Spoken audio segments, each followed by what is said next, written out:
Hello friends, good morning. My self Narayan, nursing academy में आपका हार्दिक स्वागत है।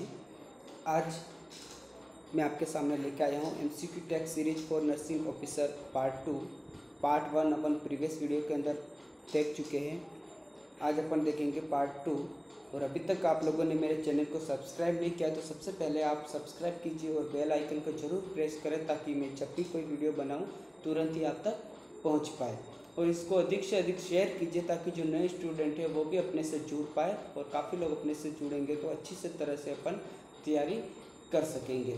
ठीक है, तो इसी के साथ अपना स्टार्ट करते हैं आज का पार्ट 2 का फर्स्ट क्वेश्चन देखिए फ्रेंड्स। फर्स्ट क्वेश्चन के अंदर आप देखोगे यहाँ पे all the following suture material are absorbable except. कौन सा सूचर मटेरियल ऐसा है जो एब्जॉर्बेबल सूचर नहीं है। एक्सेप्ट पूछा गया, नेगेटिव क्वेश्चन है कि इन सभी सूचर में से कौन सा एब्जॉर्बेबल नहीं है, मतलब कौन सा नॉन एब्जॉर्बेबल है। ठीक है, सबसे पहले फ्रेंड्स आप लोगों को मैं बताना चाहूँगा कि जो सूचर मटेरियल्स होता है वो 2 टाइप्स का होता है, एब्जॉर्बेबल एंड नॉन एब्जॉर्बेबल।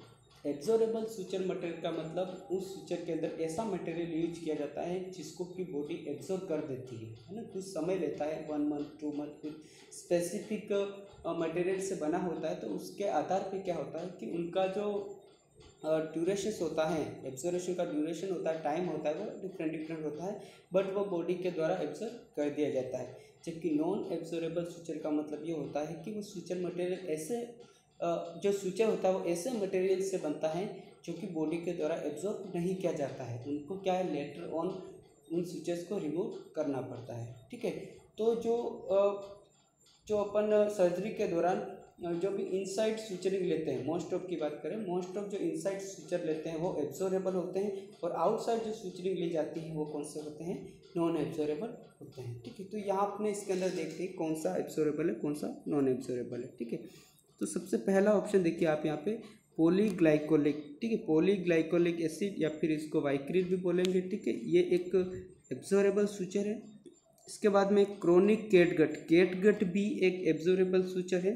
इसके बाद में पॉलीप्रोफाइलिन जो नॉन एब्जॉर्बेबल सूचर है, और पॉलीडायोक्सिन क्या है, एक तरह से एब्जॉर्बेबल सूचर है। तो अपना ये यहाँ पे जो राइट आंसर रहेगा वो राइट आंसर कौन सा रहेगा, ऑप्शन नंबर सी जो रहेगा वो सी यहाँ पे राइट आंसर रहेगा, पॉलीप्रोपाइलिन, या इसको अपन प्रोलिन कहते हैं। ठीक है, तो यहाँ पे फ्रेंड्स आपको मैं कुछ एग्जांपल बताऊंगा कि कौन कौन से नॉन एब्जॉर्बेबल सूचर है और कौन से एब्जॉर्बेबल सूचर है। ठीक है, तो सबसे पहले देखिए एब्जॉर्बेबल सर्जिकल सूचर के अंदर वाइक्रिल आता है, मोनोक्रिल आता है, पीडीएस आता है, पॉलीडाइएक्सिन कहते हैं जिसको। इसके बाद में पॉलीग्लाइकोलिक सूचर आता है। ठीक है, नॉन एब्जॉर्बेबल सूचर के अंदर देखिए पॉलीमर, पॉलिस्टर, प्रोलिन या polypropylene, nylon, cotton, silk, wire, Dacron, ये सभी नॉन एब्जॉर्बेबल के अंदर आते हैं। ठीक है, इसके बाद में तो अपने इस क्वेश्चन का आंसर क्या रहेगा, पॉलीप्रोपाइलिन। ठीक है, इसके अंदर भी आप वेरीफाई कर सकते हो, that is non absorbable suture, और इसके बाद में ये polypropylene is non absorbable suture. ठीक है, इसके बाद में देखिए question number 2, toffees needle is used for. ठीक है, ये जो क्वेश्चन है बहुत बार एग्जाम के अंदर पूछा गया।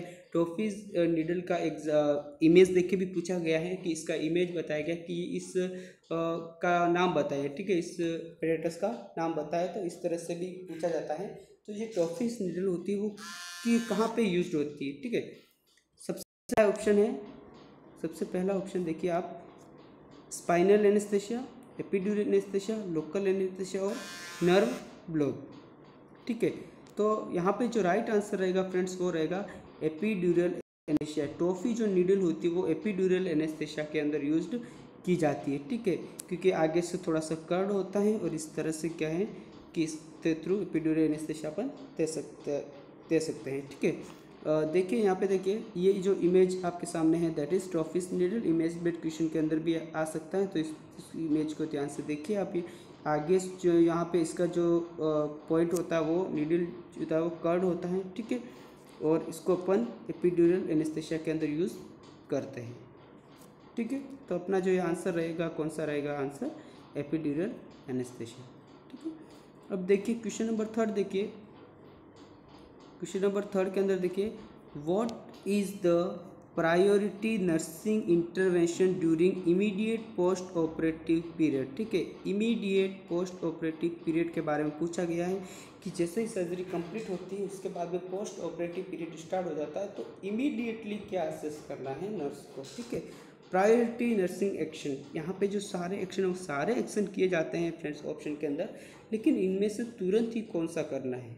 ठीक है, तो सबसे पहले आप यहाँ पे देखिए, observe for haemorrhage, maintaining patent airway, recording of intake and output और checking the vital sign every 15 minutes. ठीक है, तो इसके अंदर आप देखिए कि ऑप्शन नंबर जो बी रहेगा वो option number B answer right रहेगा यहाँ पे, पेटेंट एयरवे। ठीक है, इसको अपन प्रायोरिटी के आधार पे भी दे सकते हैं, एबीसी प्रायोरिटी के आधार पे भी maintaining the patent airway right रहेगा। इसके बाद में दूसरा जो रीजन रहता है वो भी ये रहता है कि जो ऑपरेशन होता है, ऑपरेशन के दौरान जो एनेस्थेटिक दी जाते हैं, ठीक है, उसकी वजह से क्या होता है कि और भी मेडिकेशन दी जाती है, उन मेडिकेशंस की वजह से जो मसल्स की जो स्ट्रेंथ होती है वो कम हो जाती है। ठीक है, उसकी वजह से जो टंग फॉलिंग का भी चांसेस रहते हैं। तो ऐसे बहुत सारे रीजन होते हैं, उन रीजन की वजह से मेंटेनिंग अ पेटेंट एयरवे अपना प्रायोरिटी नर्सिंग एक्शन होता है। ठीक है, बाकी के जो एक्शन है वो थोड़े समय बाद अपन कर सकते हैं, बट सबसे पहले अपने को पेटेंट एयरवे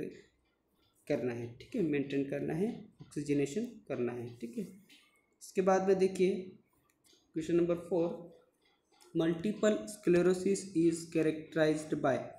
मल्टीपल स्क्लेरोसिस के कैरेक्टरिस्टिक्स के बारे में पूछा गया है। सबसे पहला impaired cerebral circulation, next deficiency of neurotransmitter dopamine, next progressive demyelination of CNS और next deterioration of spinal column.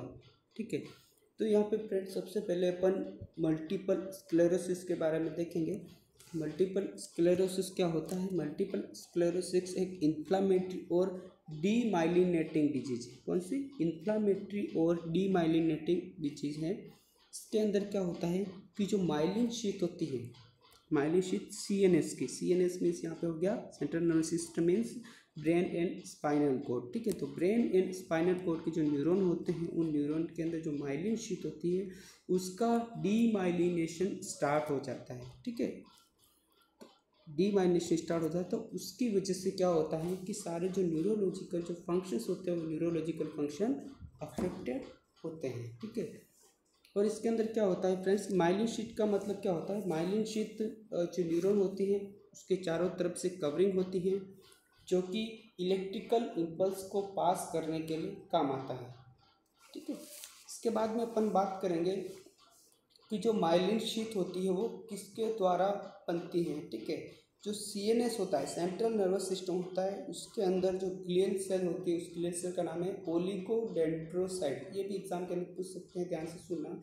CNS के अंदर myelin sheath is formed by oligodendrocyte and PNS, peripheral nervous system के अंदर जो स्वान सेल होती है, कौन सी? Schwann cell होती है, उसके द्वारा माइलिन शीथ का फॉर्मेशन किया जाता है। ठीक है, समझ में आ गया?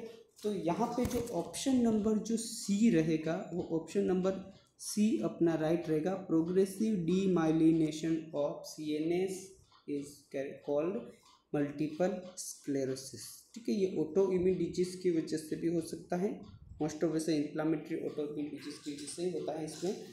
ठीक है, तो यहाँ पे धीरे धीरे क्या होगा कि डीमाइलिनेशन होता रहेगा और इसके बाद में जो इलेक्ट्रिकल इम्पल्स जो फास्ट होते हैं न्यूरॉन के अंदर वो कम होगी और इसके बाद में पर्सन के अंदर प्रॉब्लम, न्यूरोलॉजिकल प्रॉब्लम होना स्टार्ट हो जाएगा।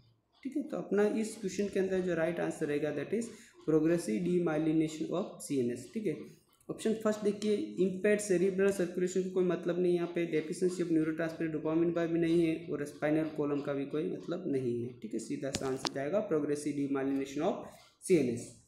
इसके अंदर देखिए question number 5, a patient with spinal cord injury has autonomic dysreflexia, which action should nurse take first? एक पेशेंट है जिसको ऑटोनोमिक डिसरिफ्लेक्सिया हुआ है। ठीक है, तो नर्स को सबसे पहले क्या एक्शन लेना है? ठीक है, तो यहाँ पे अपन सबसे पहले क्या है कि ऑटोनोमिक डिसरिफ्लेक्सिया के बारे में देखेंगे, उसके बाद में इस क्वेश्चन के अंदर वापस आएंगे। ठीक है, सबसे पहले देखिए autonomic डिसरिफ्लेक्सिया is a condition in which occur in a person with spinal cord injury at T6 or above। ठीक है, सबसे पहली लाइन ये कहती है कि जो ऑटोनोमिक जो डिसरिफ्लेक्सिया होता है वो स्पाइनल कॉर्ड इंजरी होती है उसके T6 और उसके अबोव अगर इंजरी होती है तो ऐसे पर्सन या ऐसे पेशेंट के अंदर ऑटोनोमिक डिसरिफ्लेक्सिया होता है। ठीक है, इसके बाद में देखिए it occur after resolution of spinal shock due to distension और यूरिनरी रिटेंशन, बोवल डिस्टेंशन और ये दिख नहीं रहा है, देखिए इसके रीज़न देखिए ड्यू टू बोवल डिस्टेंशन और यूरिनरी रिटेंशन। ठीक है, अब इसमें क्या होता है कि स्पाइनल कॉर्ड इंजरी वाला पेशेंट है, ठीक है, जिसकी रिकवरी लगभग थोड़ी हो रही है, उसके बाद में अगर ऐसे पेशेंट के अंदर अगर बोवल डिस्टेंशन हो जाता है या फिर यूरिनरी रिटेंशन हो जाता है तो उसकी वजह से उस पेशेंट के अंदर सीवियर हाइपरटेंसिव मोड आ जाता है, सीवियर हाइपरटेंशन हो जाता है। उस कंडीशन को अपन क्या बोलते हैं, ऑटोनोमिक डिसरिफ्लेक्सिया बोलते हैं। समझ में आ गया फ्रेंड्स?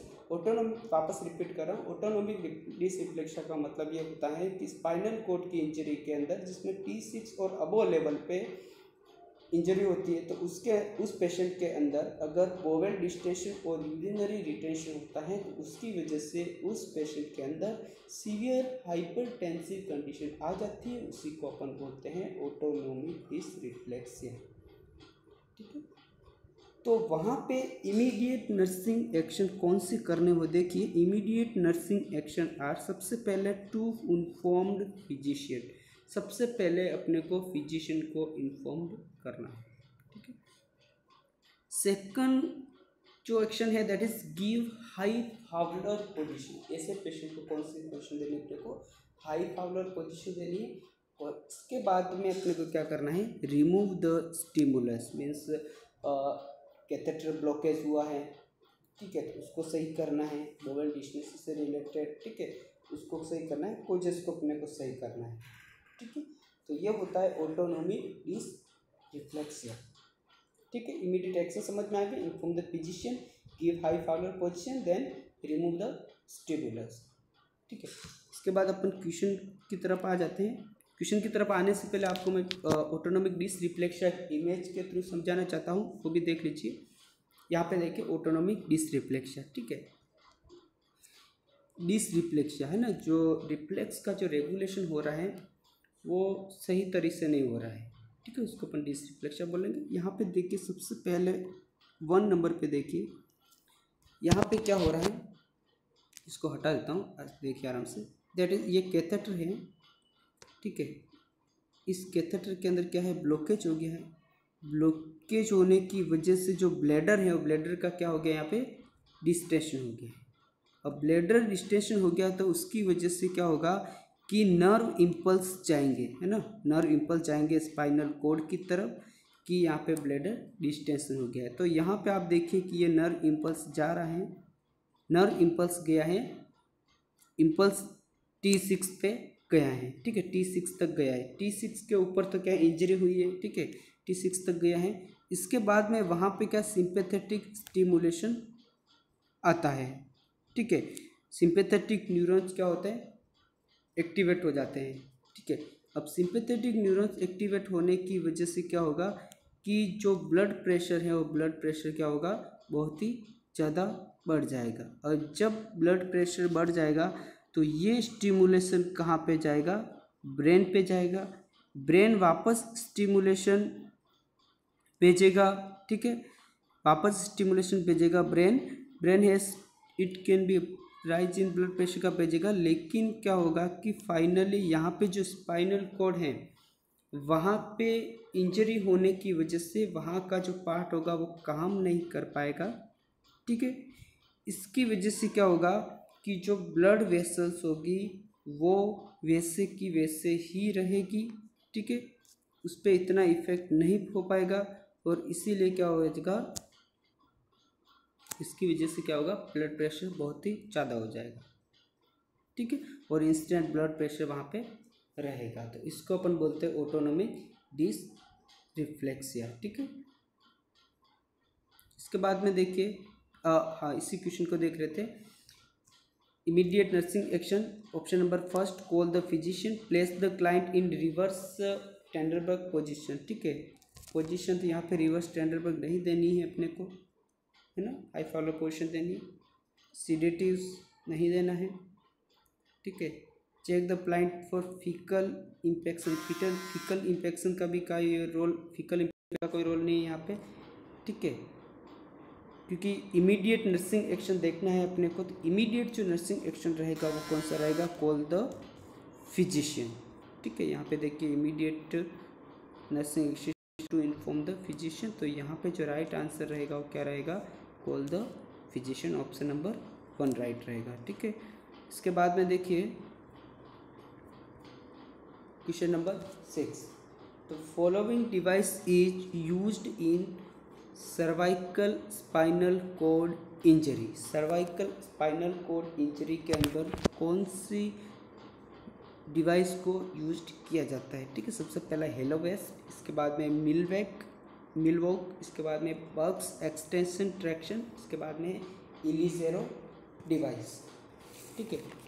तो यहाँ पे अपन इन सभी डिवाइस को देख लेते हैं एक बार, इसकी इमेज के थ्रू देख लेते हैं, ताकि इमेज बेस्ड क्वेश्चन आएगा तो उसमें भी अपने को हेल्पफुल रहेगी, और यहाँ पे भी सीधा ही इस जो क्वेश्चन का जो आंसर है वो आ जाएगा कि स्पाइनल कॉर्ड इंजरी के अंदर, सर्वाइकल स्पाइनल कॉर्ड इंजरी के अंदर कौन सा डिवाइस यूज करेंगे, ठीक है। सबसे पहले देखिए यहाँ पे हेलोवेस्ट, ये जो डिवाइस आपके सामने प्रेजेंट है दैट, उसको क्या बोलेंगे, हेलोवेस्ट बोलेंगे, ठीक है। That is part is the halo part, ठीक है, that part is the vest, ठीक है। ये पूरा कनेक्टेड होता है यहाँ से हेड टू लगा के, सर्वाइकल, पूरे सर्वाइकल में इंजरी है तो इस तरह से पूरा कनेक्टेड होता है, ठीक है। It used to immobilise and protect the cervical spinal and neck after surgery, ठीक है। सर्वाइकल स्पाइनल इंजरी और नेक इंजरी के अंदर आफ्टर सर्जरी के बाद में इसको यूज किया जाता है, ठीक है। तो अपना आंसर भी यही है क्या, ठीक है। नेक्स्ट फिर भी देखेंगे। नेक्स्ट देखिए मिलवेक्यूस ब्रेस, ठीक है। देखिए ये जो आपको इमेज के अंदर दिख रहा है कि पूरे तरह से कवर्ड है, ठीक है, जो कि लंबोसेक्रल एरियाज के अंदर अगर जो प्रॉब्लम्स होती हैं, ठीक है, कर्वेचर के अंदर प्रॉब्लम होती हैं, तो ऐसी जो कंडीशन के अंदर मिलवेक्यूस जो ब्रेस होते हैं उनको यूज किया जाता है, ठीक है।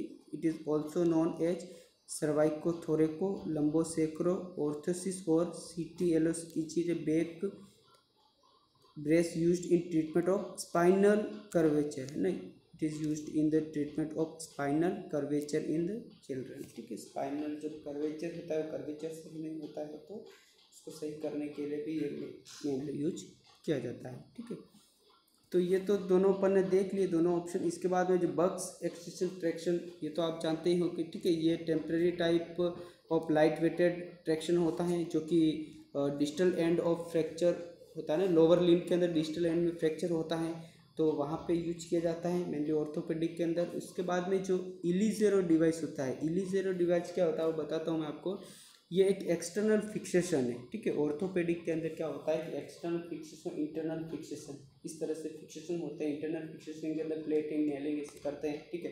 एक्सटर्नल फिक्सेशन के अंदर इलीजेरो जो डिवाइस होती हैं वो जो किसी कोई भी लिम्ब होती है उसको रीशेप करने के लिए यूज किया जाता है, ठीक है। तो ये एक ऑर्थोपेडिक डिवाइस है, ठीक है। तो यहाँ पे अपना जो सर्वाइकल स्पाइनल कॉर्ड इंजरी के अंदर की अपन बात करते तो वहाँ पे हेलोवेस्ट आंसर राइट रहेगा, ऑप्शन नंबर ए यहाँ पे राइट आंसर है, ठीक है।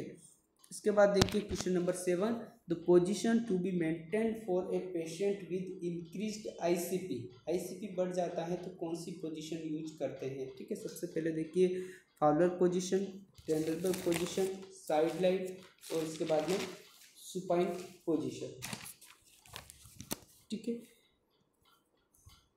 तो सबसे पहले अपन देखेंगे कि जो नॉर्मल आईसीपी होता है वो कितना होता है, 7 to 15 mmHg होता है नॉर्मल, ठीक है। 20 से ज़्यादा हो जाता है तो उसको अपन बोलते हैं इंक्रीज्ड इंट्राक्रेनियल प्रेशर, और ये जो इंक्रीज जो इंट्राक्रैनियल प्रेशर होता है वो इंसाइडली जो CSF होता है, ठीक है, और जो ब्रेन टिश्यूज होता है, ठीक है, उनके द्वारा क्रिएटेड किया जाता है, ठीक है। तो इसके अंदर कौन सी पोजीशन यूज करते हैं, ये क्वेश्चन के अंदर पूछा गया है कि ऐसा पेशेंट अगर, तो ऐसी कंडीशन के अंदर या तो अपन उसको फावलर्स पोजीशन देंगे या फिर हाफ फावलर, मेनली जो 30 to 45 डिग्री या 50 डिग्री तक उसके हेड को क्या करते हैं अपन एलिवेट कर सकते हैं, ठीक है। इसके बाद में देखिए question number 8, which of the following condition is an early symptom commonly seen in myasthenia gravis, ठीक है। यहाँ पे कंडीशन आई है कि माइस्थीनिया ग्रेविस के अंदर जो अर्ली सिम्टम्स होगा कॉमनली वो कौन सा होता है, ठीक है।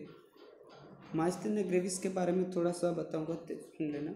It is A neuromuscular disorder that causes weakness in skeletal muscle, ठीक है। न्यूरोमस्कुलर डिसऑर्डर है जिसकी वजह से स्केलेटल मसल्स होती है उनके अंदर वीकनेस आती है, ठीक है। इसके बारे में बाद में अपन जब डिजीज का चैप्टर स्टार्ट करेंगे तो उसके अंदर अपन जरूर देखेंगे, जब माइस्थीनिया ग्रेविस आएगी तो उसको अपन डिटेल में देखेंगे। लेकिन यहाँ पे जो अपना राइट आंसर होगा दैट वो होगा टोसिस, ठीक है। जो टोसिस होता है, ठीक है, वो अर्ली साइन सिम्टम्स होता है माइस्थीनिया ग्रेविस के अंदर। ये एग्जाम के अंदर 2-3 बार पूछा गया है, सीधा ही क्वेश्चन आता है, क्वेश्चन को थोड़ा सा चेंज कर देते हैं, सीधा उसका ऑप्शन आता है टोसिस, यहाँ पे राइट रहेगा, ठीक है।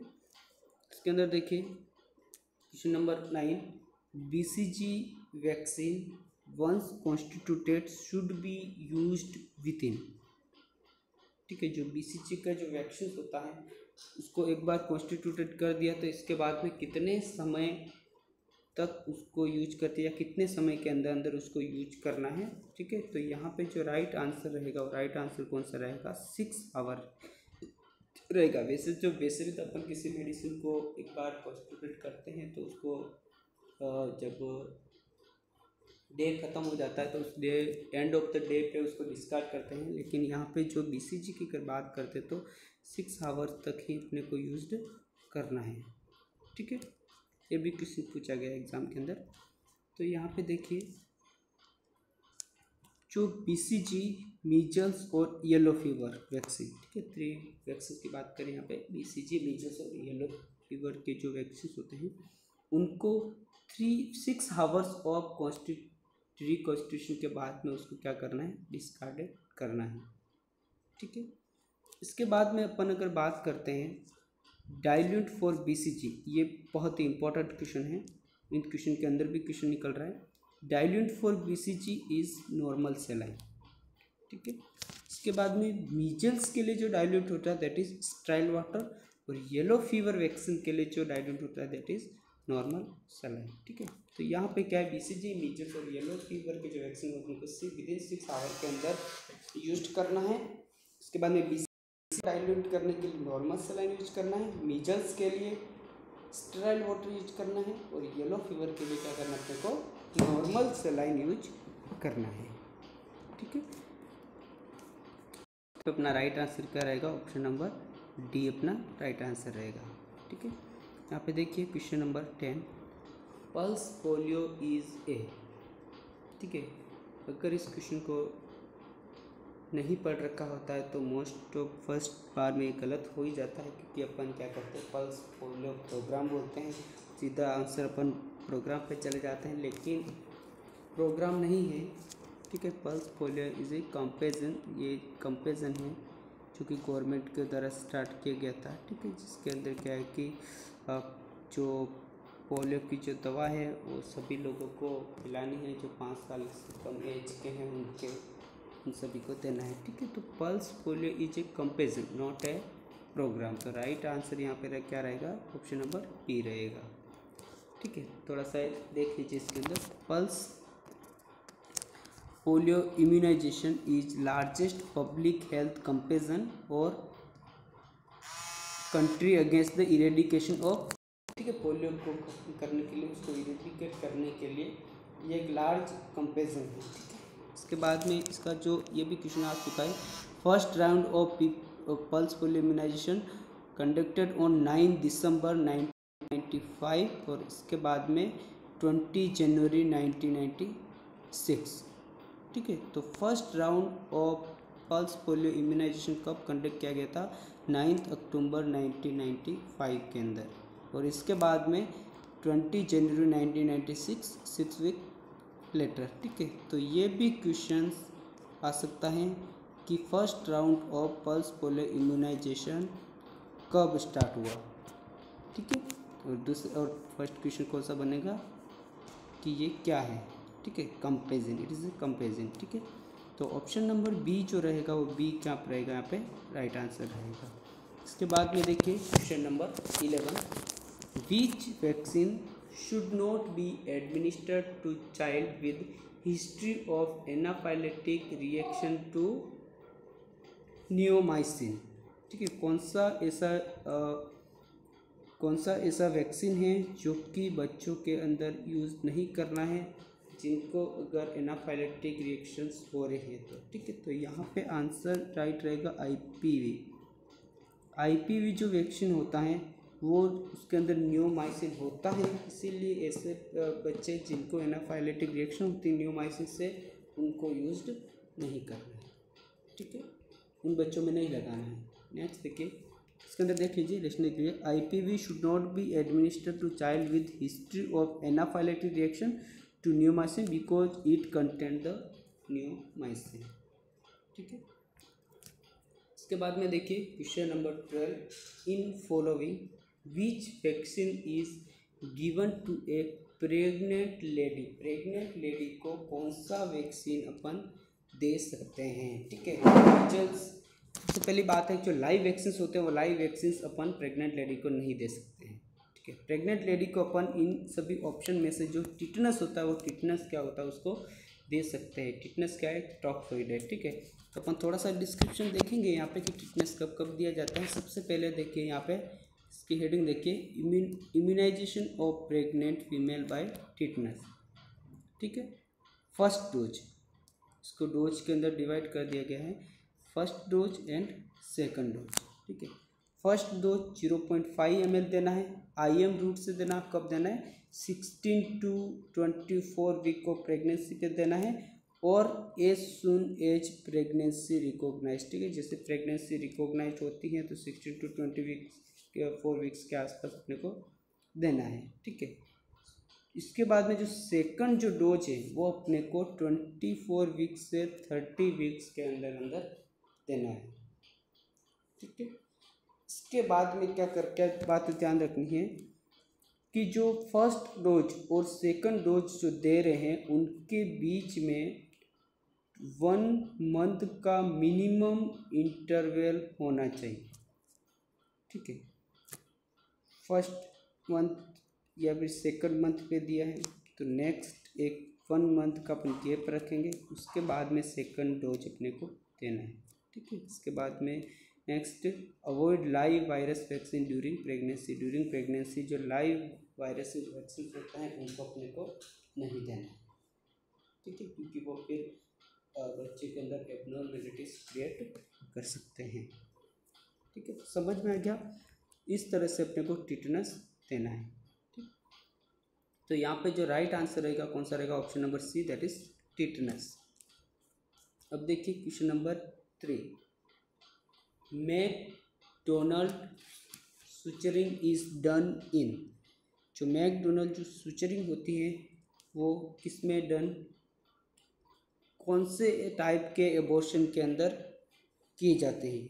ठीक है, तो सबसे पहले अपन देखेंगे मैकडोनल्ड जो ऑपरेशंस होता है उसके बारे में देखेंगे। सबसे पहले देखिए, McDonald operations performed at 14 week of pregnancy in recurrent और habitual abortion caused by cervical incompetence. ठीक है, अबॉर्शन या हैबिचुअल अबॉर्शन होते हैं जो कि सर्वाइकल इनकम्पिटेंस की वजह से होते हैं, उनके अंदर मैकडोनल्ड्स ऑपरेशन परफॉर्म्ड किया जाता है। ठीक है, तो यहाँ पे जो ऑप्शन अपना कौन सा राइट है? ऑप्शन नंबर सी, जो रिकरेंट अबॉर्शन होते हैं और वो भी सर्वाइकल इनकम्पिटेंस की वजह से उनके अंदर ये किया जाता है। ठीक है, इसके अंदर क्या किया जाता है? इस ऑपरेशन के अंदर थोड़ा सा बता देता हूँ मैं साथ साथ में। इसके अंदर सूचर जो होता है वो स्ट्रेटेजिकली मतलब प्लेस्ड किया जाता है। ठीक है, जो सर्विक्स होता है वहाँ पे सूचर किया जाता है, तो उसकी वजह से क्या होता है कि जो इनकम्पिटेंस जो सर्वाइकल होता है वो थोड़ा सा क्लोज्ड हो जाता है। तो उसकी वजह से जो अबॉर्शन होता है हैबिचुअल या रिकरेंट अबॉर्शन होता है बार बार, वो नहीं होगा। ठीक है, इसके बाद में देखेंगे अपन नेक्स्ट क्वेश्चन। इसका तो राइट रहेगा रिकरेंट अबॉर्शन। ठीक है, इसके बाद में देखिए question number 14, vaginal examination and amniotomy during labour causes rise in maternal plasma oxytocin level is known as। ठीक है, यहाँ पे क्वेश्चन के अंदर देखिए वेजाइनल एग्जामिनेशन और एम्नियोटोमी के द्वारा ड्यूरिंग लेबर मैटरनल प्लाज्मा के अंदर ऑक्सीटोसिन लेवल बढ़ जाता है इन दोनों प्रोसेस के द्वारा। इसको अपन क्या कहते हैं? सबसे पहले ब्रेक्सटोन हिक्स कॉन्ट्रैक्शन, इसके बाद में लाइटनिंग, फर्क्यूशन और इसके बाद में शोर। ठीक है, तो यहाँ पे जो राइट आंसर रहेगा वो रहेगा अपना फर्ग्यूसन्स रिफ्लेक्स। ठीक है, फर्ग्यूसन रिफ्लेक्स क्या होता है उसको अपन देखेंगे। Ferguson reflex also called fetal ejection reflex. ठीक है, सबसे पहले इसका दूसरा नाम क्या है? Fetal ejection reflex. ये एक न्यूरो एंडोक्राइन रिफ्लेक्स है। ठीक है, दो क्वेश्चन तो यहीं से आ जाते हैं। It is also known as foetal ejection reflex और it is a neuro endocrinal reflex. ठीक है, comprises the self-sustaining cycle of uterine contraction initiated by pressure at cervix or vaginal wall। ठीक है, cervix vaginal wall वहाँ पे pressure की वजह से क्या होता है कि फर्ग्यूसन रिफ्लेक्स एक्टिवेटेड होता है और उसकी वजह से ऑक्सीटोसिन का जो रिलीज होता है। ठीक है, तो यहाँ पे जो आंसर रहेगा कौन सा रहेगा? Option number C, that is Ferguson reflex. ठीक है, इसके बाद में देखिए question number 15, immediate nursing management of the patient with prolapse cord would be. बहुत इंपॉर्टेंट क्वेश्चन है ये, बहुत इंपॉर्टेंट। ठीक है, इसके अंदर देखिए इमीडिएट नर्सिंग मैनेजमेंट क्या करेंगे जब प्रोलैप्स कोड हुई है तो। ठीक है, सबसे पहले देखिए monitor fetal heart sound. Fetal heart sound भी मॉनिटर करना है पर इमीडिएट के अंदर नहीं आएगा। Cover the expose with sterile dressing, यह भी नहीं आएगा। कॉल फॉर मेडिकल असिस्टेंस, ये भी हो सकता है। इसके बाद में place the mother in knee chest position, यह भी हो सकता है। ठीक है, इसका जो आंसर रहेगा वो ऑप्शन के आधार पर रहेगा क्योंकि इसके कुछ सिस्टमेटिक एक्शन है वन बाय वन, उनको अपन देखेंगे। सबसे पहले देखिए priority nursing action during code prolapse. ठीक है, अपन नंबर के आधार पर देखेंगे कि फर्स्ट कौन सा सेकंड कौन सा है। सबसे पहले अपने को क्या करना है? Elevate the presenting part that is lying on the cord by gloved finger. ठीक है, ये ऑप्शन अगर क्वेश्चन के अंदर होता है elevate the presenting part that is lying on the cord by gloved. ठीक है, इसको राइट करना है। इसके बाद ये ऑप्शन नहीं है तो अपने को क्या देखना है? Place the plant in Sims position में देख सकते हैं उसको, टेंडरबर्ग या नी चेस्ट पोजीशन के अंदर उसको दे सकते हैं। और इसके बाद में क्या करेंगे? उसको ऑक्सीजन प्रोवाइड करेंगे और वो भी कितना? 8 to 10 लीटर पर मिनट और फेस मास्क के द्वारा उसको ऑक्सीजन प्रोवाइड करवाएंगे। ठीक है, तो अपने इस क्वेश्चन के अंदर देखिए कि जो फर्स्ट वाला जो ऑप्शन है elevate the presenting part is lying on the cord by gloved finger, ये नहीं है। तो नेक्स्ट कौन सा रहेगा? Place the client in position के बारे में रहेगा और नी चेस्ट पोजीशन भी रहेगा। तो यहाँ पे जो आंसर रहेगा अपना क्या रहेगा? ऑप्शन नंबर डी रहेगा, प्लेस द मदर या client in the knee chest position. ठीक है, तो ये अपने को वर्क करना है सबसे पहले। इसके बाद में देखिए question number 16, who discovered partograph? Who discovered partograph? ठीक है, पार्टोग्राफ के बारे में पूछा गया, इसको किसने डिस्कवर किया है? ठीक है, तो आपको बताना चाहूँगा कि जो फर्स्ट इन्वेंटर था पार्टोग्राफ का वो था फ्राइडमैन। इसने 1954 के अंदर पार्टोग्राफ का इन्वेंटर किया था। ठीक है, इसके बाद में जो 1972 के अंदर फिलपोर्ट एंड कैस्टल ने कुछ मॉडिफिकेशन किए थे, उसके अंदर जो एक्टिव लाइन, अलर्ट लाइन उनको ऐड किया था और इसके बाद में इसका नाम जोड़ गया कि फिलपोर्ट एंड कैस्टल का नाम जोड़ गया। ठीक है, इसके बाद में क्वेश्चन भी इसके अंदर पूछा गया है एग्जाम के अंदर कि पार्टोग्राम इज यूज्ड टू असेस, ठीक है। यहाँ पे आंसर रहेगा उसका असेस या represent the progress of labour, progress of labour right answer रहेगा, ठीक है। तो यहाँ पे देखिए अपन ऑप्शन के तरफ बढ़ते हैं कि ऑप्शन में क्या दिया हुआ, फ्राइड में दिया हुआ या फिलपोर्ट दिया हुआ है। तो यहाँ पे फर्स्ट ऑप्शन है R.H. फिलपोर्ट, एल मुदालियर, इब्न शाह और श्री शिरोडकर, ठीक है। तो यहाँ पे आंसर के अंदर फिलपोर्ट दे रखा है, तो यहाँ पे जो अपना जो आंसर नंबर ए है वो ए क्या रहेगा, राइट रहेगा, ठीक है।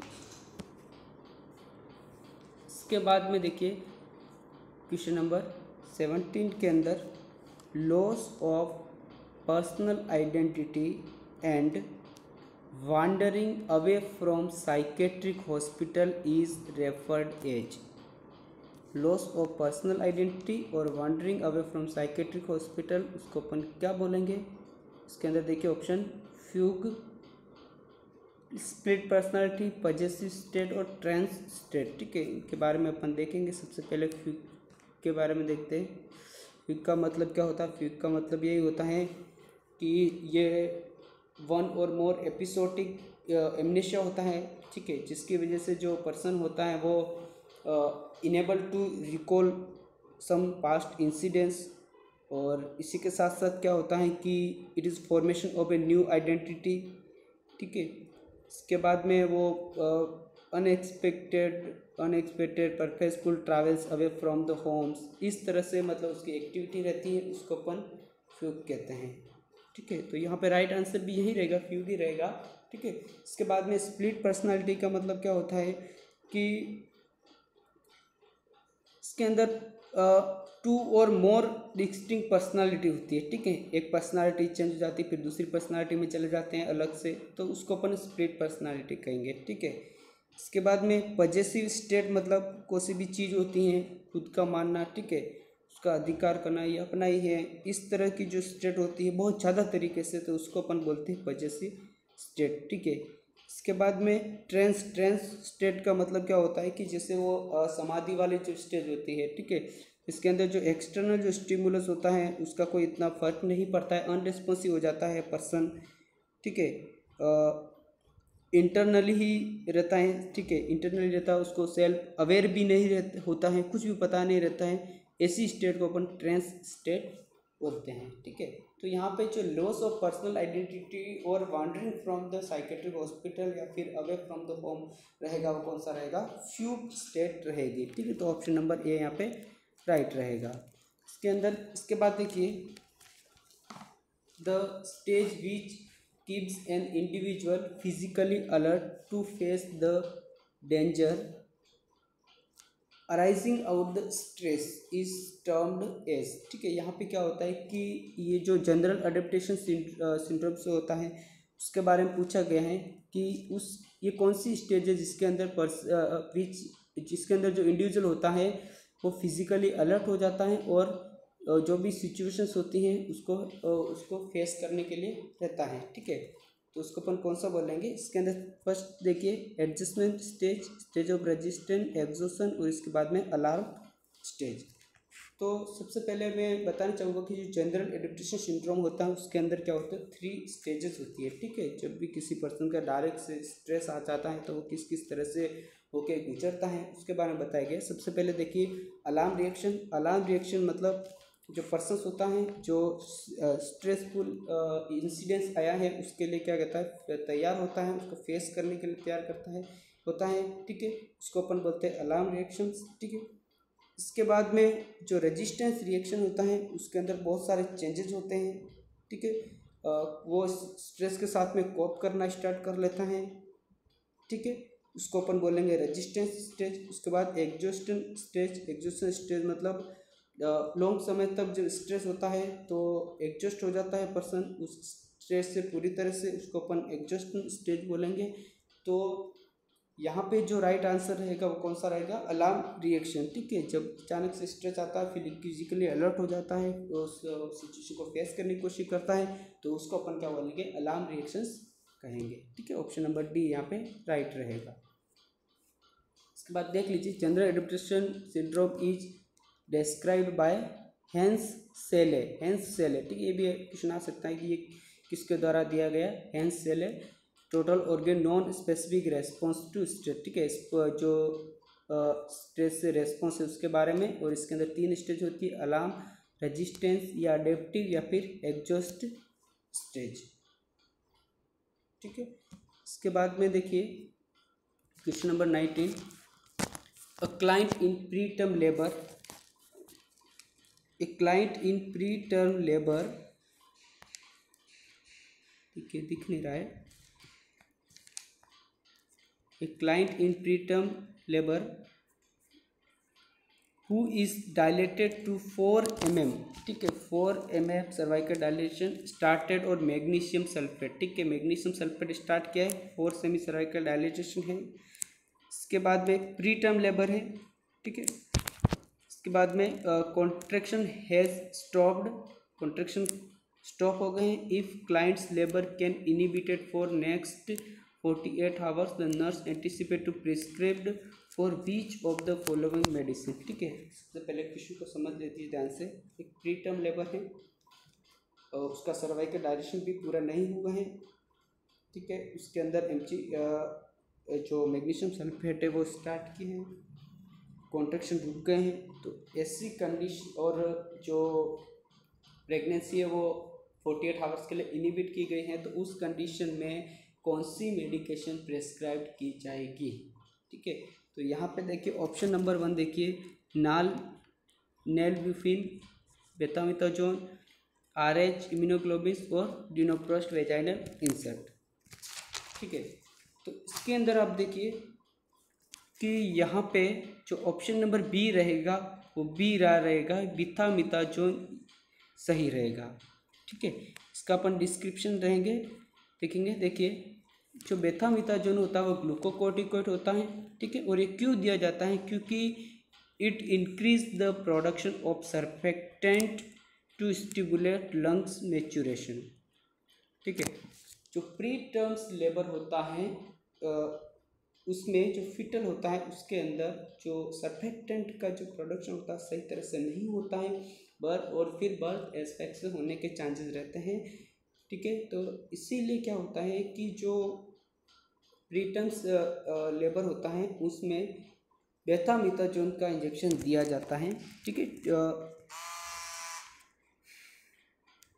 ठीक है, तो यहाँ पे क्या होगा कि जब तक डिलीवरी होगी तब तक क्या होगा, इसका जो लंग्स सर्फेक्टेंट प्रोडक्शन है वो प्रोडक्शन सही तरह से होगा, इसीलिए यहाँ पे क्या है बेटामिथाजोन यूज्ड किया जाएगा, ठीक है।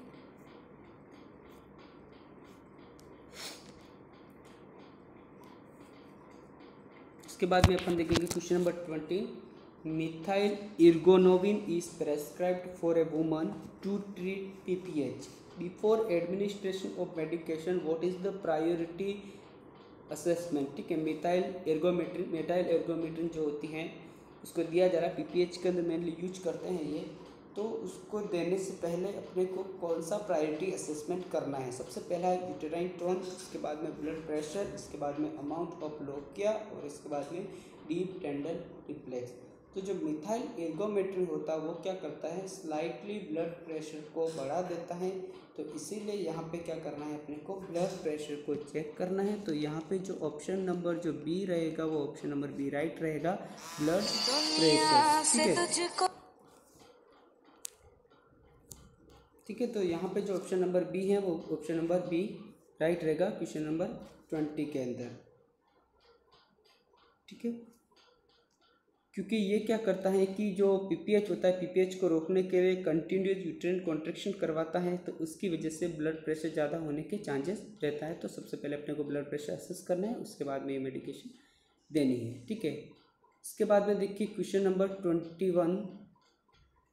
21 देखिए, nurse is instructing the parents of a child with iron deficiency anaemia regarding the administration of a liquid oral iron supplement, which instruction should the nurse tell the parents, ठीक है। यहाँ पे एक चाइल्ड है उसको आयरन डेफिशिएंसी एनीमिया है, तो उसको जब आयरन दे रहे हैं लिक्विड फॉर्म के अंदर ओरली, तो उस समय कौन सा इंस्ट्रक्शन पेशेंट को देना है, ठीक है, पेरेंट्स को देना है ताकि वो फॉलो करें। सबसे पहला ऑप्शन है administration the iron at meal time, next है administer the iron through a straw, next mix the iron with cereals to administer, next add the iron to formula for easy administration. तो यहाँ पे जो right answer रहेगा वो right answer कौन सा रहेगा, ऑप्शन नंबर बी रहेगा, एडमिनिस्ट्रेशन द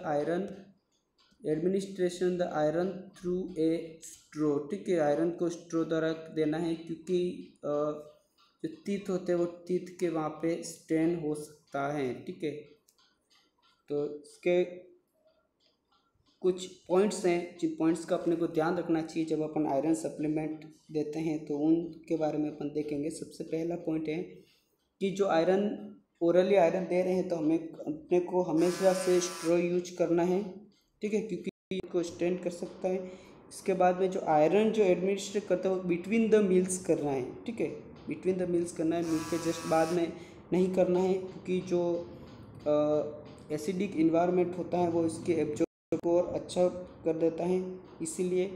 और इसके आयरन के साथ में अदर किसी फूड को भी अपने को ऐड नहीं करना है। ठीक है, तो यहाँ पे फर्स्ट ऑप्शन देखिए, administer the iron at meal time, गलत, रॉन्ग रहेगा। स्ट्रो राइट रहेगा। Mix the iron with cereals, administer नहीं करना है, किसी के साथ में मिक्स नहीं करना है। Add the iron to formula for easy administration. ठीक है, तो किसी के साथ में भी ऐड अपने को नहीं करना है। ठीक है, सबसे अपने को इसको स्ट्रो के थ्रू देना है। तो क्वेश्चन नंबर 22 देखिए, the nurse provide home care instruction to the patient of a child with coeliac disease, the nurse should teach to include which food items to the child. ठीक है, सीलिएक डिजीज के बारे में अपन देखेंगे। Coeliac disease is also known as gluten enteropathy. Question के अंदर ये भी लिखा होता है ग्लूटोन एंटेरोपैथी का पेशेंट है या सीलिएक स्प्रू का पेशेंट है। तो अपने को ध्यान रखना है कि ऐसे जो पेशेंट होते हैं उनके अंदर जो कुछ स्पेसिफिक जो ग्लूटीन प्रोटीन्स होता है, ठीक है, उसके प्रति इनटॉलरेंस होता है। तो ऐसे प्रोडक्ट जिनके अंदर ग्लूटोन प्रोटीन होता है उनको अपन यूज़ नहीं करना है। उन प्रोडक्ट के अंदर कौन कौन से प्रोडक्ट आते हैं, वीट, बार्ले, राई और ओट। ठीक है, इनको अपन निमोनिक्स ब्रोस से भी याद कर सकते हैं। ठीक है, बार्ले, राई, ओट और वीट। ठीक है, तो राई यहाँ पे कंफ्यूजन होने वाली हमेशा ऑप्शन के अंदर रहता है कि अपन आर से राई भी देख लेते हैं, तो राइस दिया होता है ऑप्शन के अंदर। ठीक है, तो यहाँ पे देखिए राइस दिया हुआ है। ठीक है, तो राइस यहाँ पे राइट रहेगा कि राइस को अपन क्या करते हैं, उसको दे सकते हैं। ठीक है, राइस दे सकते हैं, बाकी चीज़ें वीट, राइस, ओट अपने को नहीं देना है। ठीक है, तो ऑप्शन नंबर ए राइट रहेगा। अपने को बस यही ध्यान रखना है सीलिएक स्प्रू के अंदर कि इन चीज़ों में से कोई भी चीज़ का बना हुआ प्रोडक्ट नहीं होना चाहिए। ठीक है, इसके बाद में देखिए question number 23, the appropriate method of instillation of medication into year. Year के अंदर जो मेडिकेशन इंस्टिलेट करते हैं उनका तरीका क्या है अपन देखेंगे। ये जो तरीका होता है वो एडल्ट के अंदर अलग होता है, चिल्ड्रन के अंदर पर एज के हिसाब से देखें तो लेस देन जो 3 ईयर्स होते हैं उनके अंदर फॉर्मूला अलग होता है और एडल्ट के अंदर अलग होता है। ठीक है, सबसे पहले अपन एडल्ट की बात करते तो जो ईयर पिन्ना होता है उसको पुल अप करना है और देन बैकवर्ड। ठीक है, चिल्ड्रन के अंदर डाउन करना है और देन बैकवर्ड करना है। ठीक है, इसके बाद में कभी भी जब अपन ईयर ड्रॉप इंस्टिलेट कर रहे हैं तो टिम्पेनिक मेम्ब्रेन पे डायरेक्टली अपने को नहीं करना है। ठीक है, इसके बाद में साइड लेटरल पोजीशन देनी है और जो मेडिकेशंस होती है वो ज़्यादा कोल्ड भी नहीं होनी चाहिए, जो रूम टेम्परेचर पे ही होनी चाहिए। ठीक है, तो ऑप्शन देखिए यहाँ पे सबसे पहला pull pinna up in adult, next instillate medication into tympanic membrane, direct नहीं देना है। मेडिकेशन शुड बी आइस भी नहीं देना, रूम टेम्परेचर देना है। प्रोन पोजीशन यहाँ पे नहीं रहेगी। ठीक है, साइड लेटरल रहेगी। तो यहाँ पे जो राइट आंसर रहेगा वो कौन सा रहेगा, पुल पिना अप इन एडल्ट। ठीक है, इसको चेंज करके भी क्वेश्चन दे सकते हैं। एडल्ट के अंदर का दे सकते हैं चाइल्ड का दे सकते हैं, ठीक है, ऑप्शन चेंज कर सकते हैं, उसके हिसाब से अपना आंसर देंगे। अपने इस क्वेश्चन का आंसर रहेगा पूल पीना और पिन एडल्ट, ऑप्शन नंबर 1। इसके बाद में देखिए question number 24, the most common indication of ECT, सीधा क्वेश्चन है, सीधा ही इसका आंसर है, ठीक है। Major depression is the most common indication of the ECT। कितनी बार पूछा गया एग्जाम के अंदर, रिपीटेड क्वेश्चन के अंदर ये आता है कि most common indication of ECT that is major depression, ठीक है। इसके बाद में देखिए the level of anxiety that enhance the individual's power of perception, ठीक है। जो एंजाइटी होती है वो एंजाइटी बहुत बार क्या होती है, पर्सन के लिए हेल्पफुल रहती, मोटिवेटेड रहती है। अगर उस पर्सन के अंदर माइल्ड एंजाइटी है, माइल्ड एंजाइटी है अपने वर्क के प्रति, तो वो अच्छे से काम करेगा, वो एंजाइटी उसको मोटिवेट करने का काम करते हैं। लेकिन जैसे उसकी एंजाइटी माइल्ड से बाद मॉडरेट सीवियर की तरफ बढ़ जाती है, तो वो उसके लिए फिर डेंजरस हो जाती है, ठीक है। तो यहाँ अपन देखेंगे tension related to everyday life product mild anxiety level, it can be motivating product growth, creative, improving learning and perception, ठीक है। थोड़ी सी एंजाइटी होती है तो वो अपने को मोटिवेट करती है, उसकी वजह से लर्निंग और परसेप्शन का पावर बढ़ जाता है, ठीक है। तो यहाँ पे जो ऑप्शन नंबर 1 है वो 1 राइट रहेगा। माइल्ड कंडीशन के अंदर क्या होता है, इंडिविजुअल का पावर होता है वो बढ़ जाता है, एक मोटिवेशन का काम करता है एंजाइटी। इसके बाद में अपन कुछ पॉइंट्स के बारे में देखेंगे, कुछ इंपॉर्टेंट पॉइंट के बारे में। वो देखिए क्विक रिव्यू इंपॉर्टेंट पॉइंट, सबसे पहला है CSF नॉर्मल प्रेशर, ठीक है। सेरिब्रोस्पाइनल फ्लूइड जो नॉर्मल प्रेशर होता है उसका कितना होता है, 50 to 175 mm H2O के अंदर आएगा, ठीक है। इसके अंदर नॉर्मल प्रेशर इतना होता है CSF का। CSF फ्लूइड के अंदर जो नॉर्मल प्रोटीन होता है वो होता है 15 to 45 mg/dl, इसके बाद में CSF के अंदर नॉर्मल ग्लूकोज की बात करते तो वो 45 to 75 mg/dl होता है, ठीक है। इसके बाद में इसके अंदर अगर अपन नर्व की बात करते हैं, नर्व की, तो largest longest and thickest nerve in the body, पूरी बॉडी की बात करते हैं तो largest longest and thickest nerve होती है, कौन सी होती है, सिएटिक नर्व होती है, ठीक है। इसके बाद में सबसे जो स्मॉल नर्व्स होती है नंबर ऑफ एक्सोन के आधार पे दैट इज ट्रोक्लियर नर्व, और स्मॉल नर्व उनकी ब्रांचेस के आधार पे होती है तो दैट इज ऑल्फैक्टरी नर्व, ठीक है। इसके बाद में आगे अपन कुछ और पॉइंट देखेंगे। देखिए सभी जो ह्यूमंस जो ऑर्गन होते हैं, कुछ इंपॉर्टेंट जो ऑर्गन हैं उनके वेट देखेंगे अपन। सबसे पहले लीवर का वेट कितना होता है, 1500 to 1800 ग्राम, ब्रेन का 1200 to 1400 ग्राम, लंग्स की बात करें तो राइट लंग्स का होता है 350 to 550 ग्राम, और लेफ्ट लंग का होता है 325 to 425 ग्राम, और जो हार्ट का जो वेट होता है 250 से 300 ग्राम कंसीडर किया जाता है, ठीक है। तो सबसे जो वेटेज ऑर्गन होता है अपनी बॉडी का वो कौन सा होता है, लीवर होता है 1500 to 1800 ग्राम, ठीक है। तो आज का अपना जो वीडियो है वो यहीं पे समाप्त होता है। तो अभी तक आपने मेरे चैनल को सब्सक्राइब नहीं किया तो जल्दी से जल्दी सब्सक्राइब कीजिए फ्रेंड्स, और इसको अधिक से अधिक शेयर कीजिए ताकि बहुत सारे लोग अपने से जुड़ पाए और अपन अच्छे से तैयारी कर सकें, ठीक है।